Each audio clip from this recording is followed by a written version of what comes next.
Revivado por su palabra con su amigo Elías Gómez, un capítulo por día a la vez. Y te invito a que te suscribas y active la campanita de notificaciones y compartas con tus amigos, familiares y conocidos. Estamos en un nuevo inicio, en un nuevo libro. Ahora con el libro Carta a los Romanos o Epístolas a los Romanos. Pablo desde un inicio comienza enfatizando el nombre de Jesucristo. Por ejemplo, en el versículo 1 él dice: Pablo, siervo de Jesucristo. Verso 2: el evangelio que el Señor había prometido mediante los profetas en las Escrituras, es decir, las profecías mesiánicas. El versículo 3 habla diciendo acerca de su hijo según la carne, que era descendiente de David. Versículo 4: y que mediante el Espíritu de sanidad fue declarado Hijo de Dios con poder por su resurrección de entre los muertos. Versículo 5: por medio de él recibimos la gracia y el apostolado. Versículo 6: entre los cuales estáis llamados también vosotros a ser de Jesucristo. Versículo 7: gracia y paz a vosotros de parte de nuestro Padre y del Señor Jesucristo. Por lo tanto, el tema central de Pablo a lo largo del libro de Romanos va a ser un tema cristocéntrico, un tema donde Pablo va a enfatizar Cristo mismo, ya que en todo el libro de los Romanos Pablo enfatiza lo que es la pecaminosidad universal del ser humano, en un contraste con la bondad y el amor de Dios universal para con la humanidad. Luego, en el versículo 8, Pablo menciona y dice lo siguiente: que él tenía mucha intención de ir a Roma. Bueno, si bien es cierto que el libro de los Romanos, Carta de los Romanos, fue escrito por Pablo en Corinto, y este Corinto que Pablo escribe a los hermanos de allá diciéndoles que él desea ir, que siempre los tiene en sus oraciones, que siempre él ora por ellos, que siempre está pendiente por ellos, pero que desea ir si es la voluntad de Dios. En el versículo 13, Pablo dice que él muchas veces se propuso ir a Roma, pero que tiene una deuda, no una deuda económica financiera, sino una deuda misional. Pablo quería ir a Roma, pero no podía porque tenía una misión que cumplir. Primero tenía que predicar a los griegos y a los no griegos. Tenía que predicar a los sabios e ignorantes que había en la zona, tanto en Corinto, tanto en Atenas, en Tesalónica, en esa región. Pablo quería primero predicar allí para luego irse a Roma y después, posteriormente, irse hasta España a predicar. Así que Pablo dice: no, quiero ir, pero tengo una misión antes.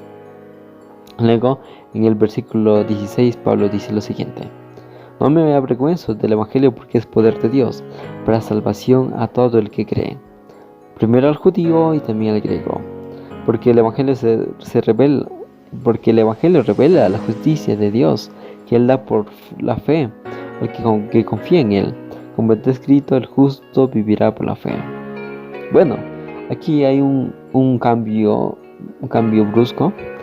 Primero Pablo está hablando a los romanos, a los hermanos de allá, pero luego cambia el tema y habla acerca del evangelio, que el evangelio es poder de Dios, que el evangelio que el Señor había prometido, como dice el versículo 2. Por lo tanto, Pablo está diciendo de que la palabra de Dios, el mensaje que menciona la palabra de Dios, el mensaje de la vida de Cristo, tiene poder para cambiar vidas, poder para transformar vidas, poder para llevar al ser humano de las tinieblas a la luz admirable en Cristo Jesús. Luego dice que el evangelio revela la justicia de Dios que él da por la fe. Bueno, pero esa fe es solamente a todo el que cree, el que confía en Dios. Muchas veces se habla de que la muerte de Cristo es para todos, que Cristo murió para todos los seres humanos. Pero, bueno, está bien, es cierto, pero no está completo. La frase no está completa. No está completa. La frase sería: Cristo no murió para todos, sino que murió solamente para aquellos que creen y confían en su sacrificio expiatorio en la cruz. ¿Por qué? Porque la muerte de Cristo no tiene valor para aquel que no cree.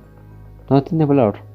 Por lo tanto, Dios salva a aquellos que creen. Dios ayuda a aquellos que desean ser ayudados. Dios perdona a aquellos que reconocen que han pecado, reconocen que han fallado a Dios y que necesitan el perdón divino. Es por eso que Pablo cita Habacuc 2:4, donde dice: el justo vivirá por la fe.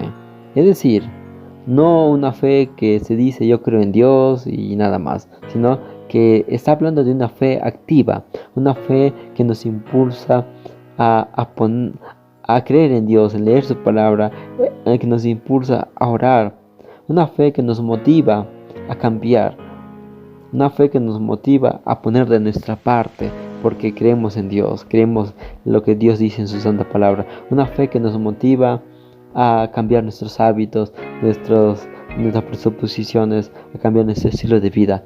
Es ese tipo de fe. Luego Pablo habla en el versículo 18 acerca de la ira de Dios.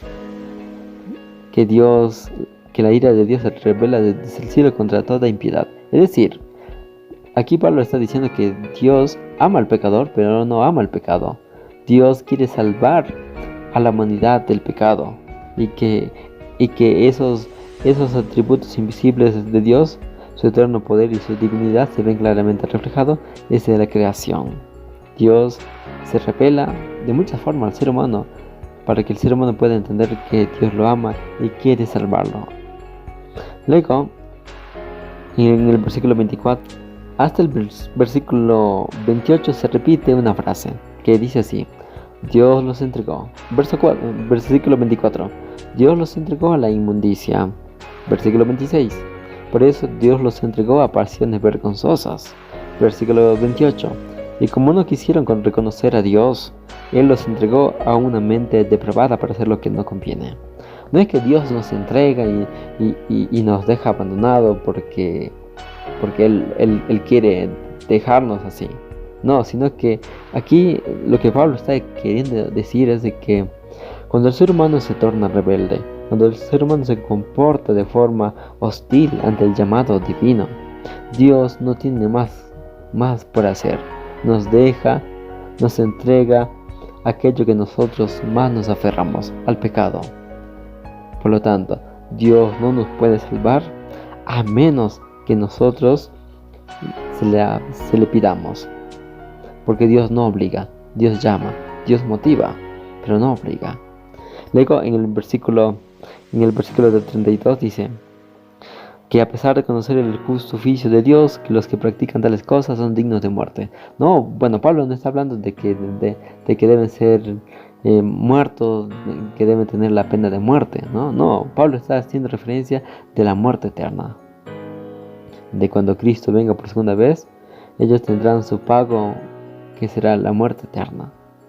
Luego que menciona que no solamente las cometen, sino que se complacen en quienes la practican. Es decir, no solamente peca el que peca de forma activa, mata, viola, roba, no, sino también pecan aquellos que se complacen del pecado de otros. Por ejemplo, digamos que yo soy una persona que no fornica, que soy fiel a mi esposa, pero si yo veo pornografía, aunque yo no estaría fornicando de forma literal, pero estoy pecando porque me estoy complaciendo en la fornicación de otras personas. A eso es lo que Pablo se refiere. Por lo tanto, tengamos mucho cuidado en ello. Hay pecados activos en el que uno hace el acto, y hay pecados pasivos en el que uno se complace o es cómplice del pecado de otros. Así que tengamos mucho cuidado. Eso fue el Reavivados del día de hoy. Un abrazo, que Dios te bendiga, que tenga la paz del cielo. Chao.